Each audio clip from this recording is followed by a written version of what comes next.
Welcome to the TJ Mauldin Leadership Podcast, where we talk about life, leadership, and the gospel. Already? Oh, wait, what? Awesome. Whoa. Cool. Whoa. Okay. No. Hey, everybody. Whoa.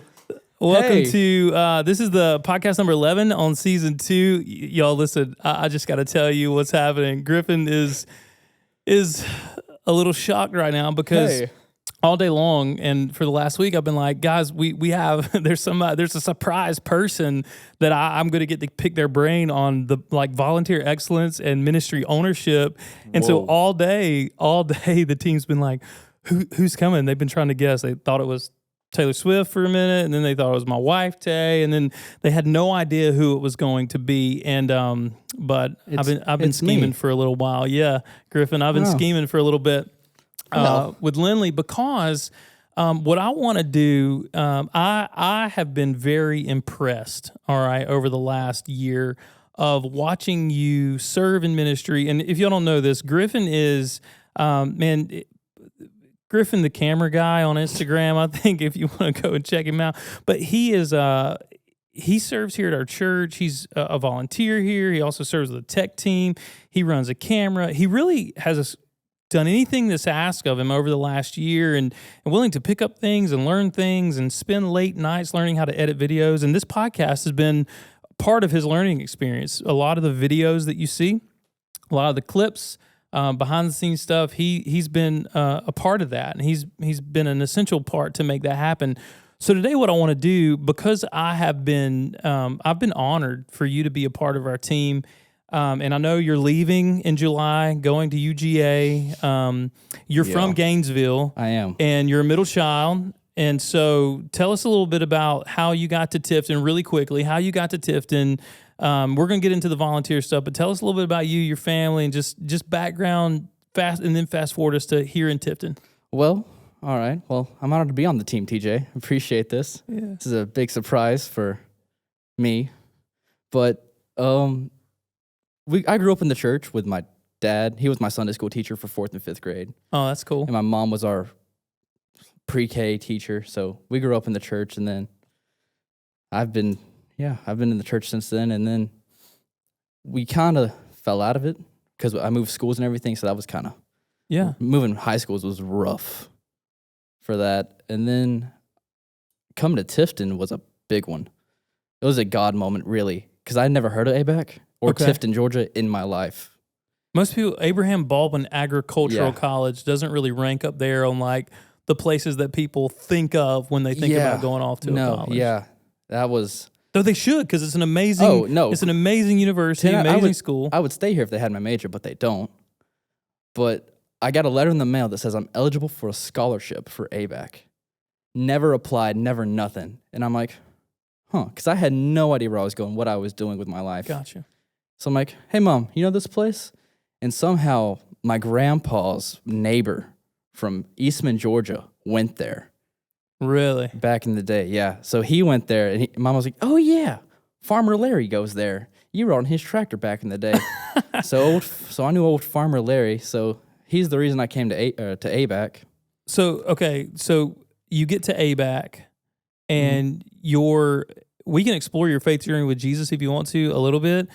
How did you get connected, like how, the introduction to First Baptist, and in that, the introduction to ministry, because I know that you recognize that and you see that now, like you running a camera, and this is what I hope anybody listening that loves tech and is involved in tech, whether it be podcasts or running lyrics on a Sunday or running lights or programming light shows for ministries, whatever it may be, all of those things are ministry, and all of those things are worship. So tell me what your introduction was to our church, and then kind of that segue into worship in ministry through your gifting.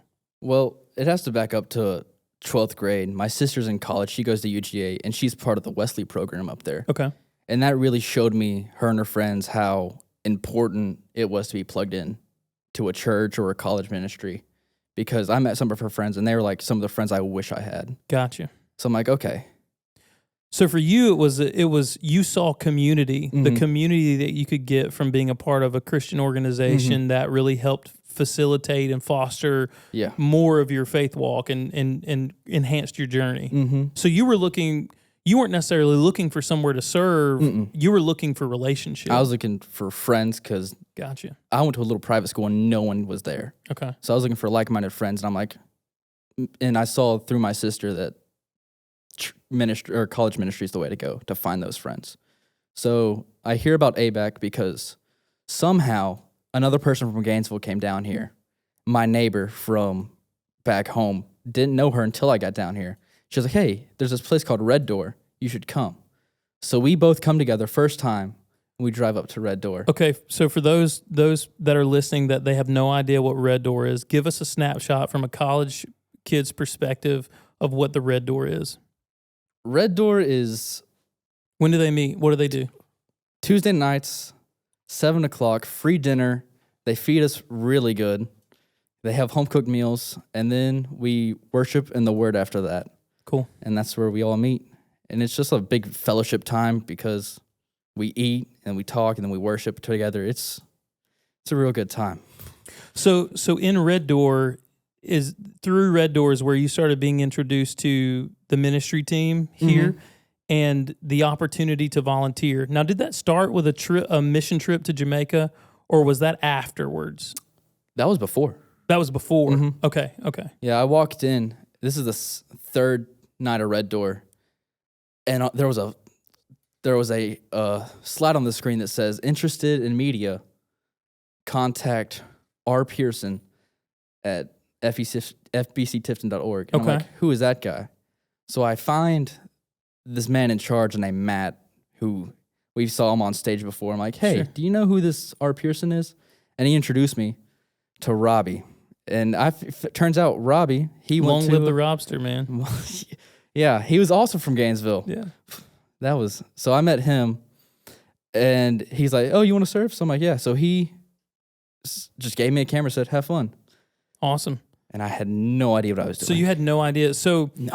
What has been served? So let me fast forward for everybody and catch up really, almost 2 years, I guess? Yeah. Yeah, so 2 years of serving in a church. I know that you began to get to know a camera. You started YouTubing stuff all on your own. Even video editing, you were kind of all into it, like late night, pulling late nights, watching junk online, figuring out how to edit stuff and do stuff. And I know the team here has also been a great resource to pour into you and to show you things and to educate you. So let me ask this: knowing all of that, and now you're at a place to where, I mean, you're even your Instagram, right? You're Griffin the camera guy. Yeah, you know? that's what I'm known as. And so you're starting to understand editing and live streams and even editing clips for this podcast or whatever it may be. Has serving in the church been what you expected it to be? Or did you not really know what to expect going in? What's the experience been like for you? It's been a great one, to say the least. Okay, yeah. so what would you say has been the thing to where you look back on your time here, and obviously we're all heartbroken, right? Like we wish these guys are called the kids. You haven't had the opportunity to see Keyshawn, but you've heard about Keyshawn and making the hard choice, right? Which, by the way, he passed his class. Yeah, he did. He made Congrats. the hard choice. He passed his class, passed his exam, and he made the hard choice. He stopped hanging out with people and just kicking it, and he started really studying. I'm really proud of him. But these guys are called the kids around the office because they're here all the time. They want to be here. They want to serve, and they want to grow, not just in their skills, but also in their faith. So what is it about the church and about Jesus that makes you, because I named this volunteer excellence and ministry ownership, because I feel like when it comes to volunteering, you're an excellent volunteer and you've taken ownership of the area of ministry that you've been given. So what is it about the church and about Jesus that makes you want to do that? Well, for the churches, they kept me accountable and made me better myself. Yeah. See, I'm a lazy person at heart. Okay. So being in the church, they are always, hey, you got to keep doing this. And then the Jesus is just, his love for me has made me want to pour out to other people. Yeah. Because like, where I was senior year compared to where I am now, I wouldn't like that guy. That guy was a jerk. So you're telling me that your volunteering, your excellence, your drive for faithfulness is a response to the love that you've seen Jesus demonstrate in your life. Absolutely. That's incredible, man. I wouldn't do it if I didn't have that, because I didn't really in high school. I fell, and then coming to college, I worked on my relationship, and that's where I found it. And then through that, I just wanted to pour my love. That's awesome. So the way that you've seen Jesus love you and the gift that he gave to you on the cross has prompted you to spend your life pouring that love out to other people. Absolutely. And the way that you feel most connected to Jesus and connected to loving people is through multimedia, is what I've gathered, right? So tell me a little bit about your volunteer drive. And what I mean by that is your willingness to research, right? To pull long hours, because I know I've heard people around here have to say, like, Griffin, get some sleep, or Griffin, like, don't work on this, work on your schoolwork, or whatever it is. Help me understand that drive of saying, what about this place? What about the team that's around you has enabled you to think, I don't want to be lazy. I want to be driven. I want to be excellent. I want to be sharp. Well, I didn't know cameras at all until I got here. Yeah. And I don't know what I don't know what that was, but something just clicked. And that I'm like, I'm kind of good at this, but I can do better. And then having y'all around me, y'all just encourage me. You're like, you knew I was good. And then you're like, hey, well, we can do better though. Because the first video I did was a retirement video, and we thought that was amazing. And I rewatched that the other day, and I was like, oh, no. Oh, wow. It was rough. But it was just the constant love and encouragement around me just kept pushing me to be better. That's awesome. That's awesome. I heard something the other day, and I really hear someone said this in leadership. They said shoulder tapping goes a lot further than cattle calling.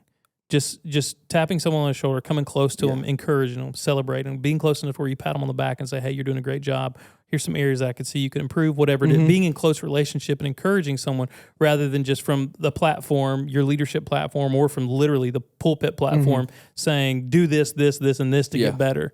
And so what you're saying is you've been able to be in an environment where you felt loved, you felt celebrated. But what I heard you say first is that you felt held accountable and called to step up and be who you really could be. And so those two things are mingled. And I think that's really interesting to think about as we think about, and those that are listening that are leading teams and leading families, leading businesses, that it's not just about, making sure that you lay down the law and make sure someone knows their responsibility and expectations, but it's accountability and love mingled together that produces excellent volunteers or excellent employees or excellent children or whatever it may be. Yeah. Man, that's awesome. So let me ask this question, because from a volunteer perspective and someone who works here a little here and there, what has been difficult about serving in a church? Or is there anything behind the scenes? I know there's criticism. You're on the tech team, right? So you guys are always the ones that are like, oh, that music was too loud, or that video was too happening, or it's a dadgum light show in here. I feel like I'm at a Kiss concert. I'm like, number one, all of the people who criticized y'all were absolutely jamming to Metallica like 25 years ago in environments that were way too loud that probably damaged their ears. So anyways, I digress. You're on the tech team. You've been in those scenarios. I know it for a fact, because if you serve any length of time, you hear critics, you hear naysayers, you hear the haters. What's been difficult, or has that been difficult? Has that affected you at all? Or you can answer any of those questions or all of those questions. It's affected me a little, but not as bad as I thought it would. Okay. Having the people come up to you on a Sunday, be like, hey, I need you to put that camera down and go away. It bothers you the first time, but then the people that you work with, they're like, hey, don't listen to them. it's your form of worship. Yeah. And that's what no one understands. And I want to clarify for those listening, so you can get maybe you're not a part of our faith gathering, and you're not here at First Baptist Tifton, but maybe you'll encounter this in another church. And here's an encouragement. I'm glad you brought that up, the specific point you made. I didn't know you were going to, but I'm glad you did, because we have photographers on Sunday morning and videographers that roam around the room and around the campus. And we do that so that our church can see a running picture of what the life of our church and the culture of our church looks like, but also to remind people outside of our walls, like, hey, we're real people with real heartbeats here, and we engage in real worship, and we would love for you to be here. And so, and we really believe that empowering a photographer and a videographer, a sound guy, a light switcher, and all these things on Sunday morning is allowing someone to worship in a way that someone else picks up a guitar or can write a song or can parent a child or teach a class or run a bank, whatever your occupation is. We really believe here at First Baptist that whatever you're called to, that is worship, right? Whatever you're doing, that is worship. So I love to hear you say, like, yeah, there are people who, one, they don't understand it, right? They don't understand your worship, because you literally feel like you're honoring God. Oh, yes. When you're running a camera, that's your worship time. And I think it's important for people to understand, and if you're a churchgoer and you see something in your church that you're not comfortable with or you're just ignorant about, to recognize that you may be infringing on someone else's worship when you criticize it or cut it down, or you just don't understand it. So rather than maybe demanding, put that camera down or get out of the way, would it have been more helpful if someone would have said, hey, why are you doing that? You would rather wise, even if it's a critic, you would rather them come with a why than a demand or an accusation? 100%. I'd rather get a why than a, hey, put it down, because maybe it'd help them understand that maybe they're not serving, and that way, if they ask me why, maybe they can figure out a way they can serve and worship that feels differently, that would actually touch their heart. Yeah. That's really, really cool. Let me ask this question, because when I thought about, and I've been thinking about it, I guess I sent Lindley the email 2 weeks ago or whatever. And thanks. So appreciate that one. We've just been sitting on this, right? And I've been chewing on it. I wanted to ask you, what do you feel like from a leadership perspective? You work most closely with Chris Greco and Ryan Adams. What, not the singer, what did they get right? What did we get right? Because we've kept you. And that's like volunteer retention in an organization and in a church.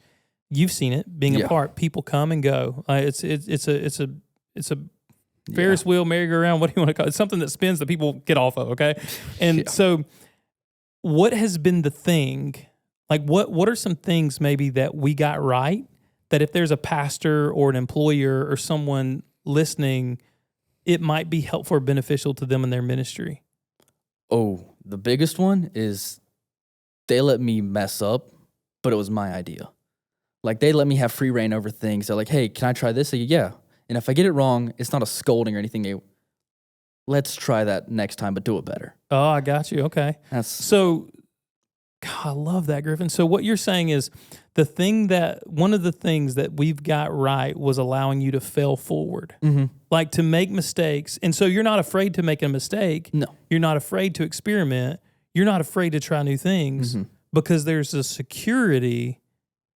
There's not an insecurity in your position here. There's a security knowing that, man, if I mess up, we'll go back to the drawing board and we'll do better next time. Yeah. I got professionals to help me. That's awesome. That's awesome. So do you feel like that openness to let you experiment with your gifting and your calling and your craft and grow in that is one of the key things that kept you here? Oh, for sure. Because if not, I'd probably get bored.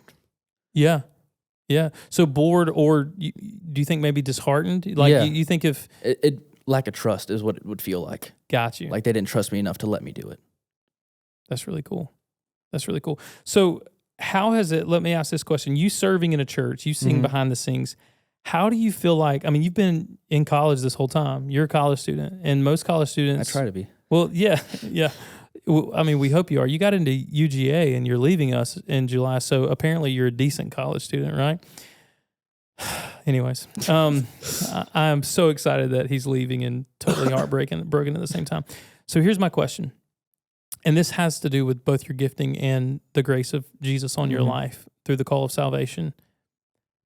you've been in college this whole time. Mm-hmm. You've been surrounded by a culture that is continually pressing against your values and your Mm-hmm. convictions as a believer, and continually inviting you to other spaces that would compromise who you are in Christ. Mm-hmm. How have you seen plugging in and volunteering at a church shape your community, shape your culture of friends? Like, how have you seen being connected here, or maybe you haven't? So here's the question: have you seen being connected here, being a volunteer here, being a part of a local faith family? Have you seen that have an effect on your peer group and the choices that you've made in the context of college community? Absolutely. Because one, my close friends, they're all Christ-centered, and we have talks late at night, like 2 a.m. when y'all are all asleep, about how we... All of them, but yeah. all the old people in here. Yeah. Minus you. We have talks like 2 a.m. talking about our feelings and stuff, and like trying to like work through that together. Yeah. Trying to be Christ-centered. But then it's also helped me reach out of my friend group and try to touch other people that aren't really like me, like Christ-centered. Like in my film class, I try to reach out to those people. Yeah. Who are not like me at all, right? But we still show them love. Yeah. And they respond. Yeah, we say this, and I've seen this in you. And this is a really good point to make, especially in the media world that Mm-hmm. that you're living in right now on college campus. I say this all the time from the platform, but we want to love people who don't think like us, Mm-hmm. vote like us, look like us, love like us, the whole spectrum, Yeah. right? Like, and there is a way, and I think it's really important for your generation, because I think you demonstrate that there is a way for me to completely disagree with your lifestyle, completely disagree with your set of values, and still love you as a person and be friends with you. Absolutely. Yes. Right? And so that's something that I feel like you have the ability to normalize Mm-hmm. and advance in a way that I can't. Because when I say that as an old guy, right? Like, oh, you're just another one of our professors. You're our Yeah. preacher saying that. But you living that and preaching that can have a profound impact as you go even now from ABAC to UGA as a Mm-hmm. missionary on the UGA campus, right? Like, you get to be someone that you can completely disagree with other people's values and their Mm-hmm. lifestyles and still and not affirm their lifestyle, Mm-hmm. but affirm their personhood in Christ, Yeah. who God created them to be, and love them as a person. So, and I've seen that in you, and I've appreciated that. Thank you. I've appreciated that. I want you to know, Griffin, we have been incredibly blessed by your presence, your hard work, your determination, your love for other people, the excellence in your volunteering, and your ownership of your area. I feel like, and I could say the same thing about Keyshawn and several of our volunteers, but you have stood out to me over the last year to 2 years, really as the poster child for what it looks like. Like, what do you want in a volunteer? What do you want in someone who, when you think about church leadership and you think about church growth, in my mind, I'm like, I want a Griffin, I want a Keyshawn. I want guys who and ladies out there who are willing to fail, are willing to grow, are willing to learn, are willing to be corrected, and ultimately are released to dream and to throw themselves into their craft and to create new opportunities for themselves. And I've seen that in you. And I wanted to say this, I've loved I love surprises, right? And so I loved keeping it this last couple of weeks, but I've really wanted the opportunity, for people to hear and see what it's like to be a volunteer, what it's like to step up in that volunteering, that ownership in church life. And even if it's not church life, maybe you're in Tifton, we have a pregnancy care center, we have a battered women's shelter. We have multiple avenues where people can partner with parachurch Christian organizations and parachurch nonprofit organizations for good causes. And I just wanted to hear, and one, how you do that, but also to celebrate what I've seen in you and the positive and profound impact you've had on myself as a senior pastor here, as lead pastor here, but also the rest of the staff as a whole. And we're just really blessed that God allowed you to be family for a while with us. Thank you. I've blessed that I am family. Awesome. All right, before we go, give me 3 books that you would recommend for someone to read in the next year. Whoa. 3 books. 3 books? Yep. I don't know. Have you read 3 books in the last? No, he hasn't read 3 books in the last year because he's been editing videos this whole time. I got 3 YouTube videos that are fantastic. You want to know those? All right, give me your favorite 3 books then that you've read in your life. That I read in my life? Please tell me you've read a book. Oh, yes. Okay. Yeah, no, I got those. That's the classics. Okay. Huck Finn was fantastic. Great The Great book. Gatsby, also Fantastic. great book. And then The Hobbit. Oh, fantastic. Yeah. Okay. One of those is good. So I'm just kidding. Those are all I those read- are all I great. read Huck big Finn was books. great. It was one of the first that I remember grabbing a hold of. The Great Gatsby is one of the saddest, It's very sad. but I mean the golden era, the quintessential golden era piece of literature, right? And then The Hobbit.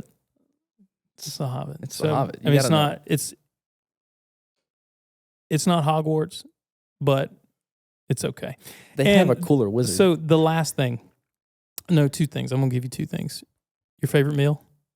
My favorite meal? Yep. Ooh, when my mom makes a cube steak with green beans and squash. Oh, you're Southern, bro. Like, give me that cube steak with some green beans and squash. Last thing. Last thing. Where do you want to be in 5 years? Or where do you hope to be? I'm having you publish a dream right now. You are making me publish a dream right now. Graduated for sure. And then hopefully somewhere back in media ministry. Awesome. I don't know where that calling is yet. Maybe back here, but hopefully media ministry Very is cool. the dream. Awesome. Well, Griffin, listen, thank you for spending time with me today. I'm so honored that you've been here, and we celebrate you as you go. I know we got a couple months left with you here on campus, but as you go, know that you're loved and that God has blessed us with your presence. Thank you. Absolutely.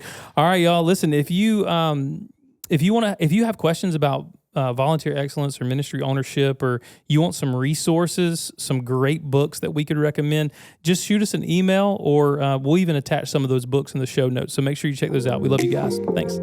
Thank you so much for listening to this episode of the TJ Mauldin Leadership Podcast, where we talk about life, leadership, and the gospel.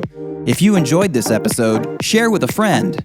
For more content, follow us on Instagram and YouTube. If you have any questions you would like to ask TJ, whether it is about life, leadership, or the gospel, you can email those to tjmauldinleadershippodcast@gmail.com. Thank you again for listening, and we hope you join us again on the TJ Mauldin Leadership Podcast.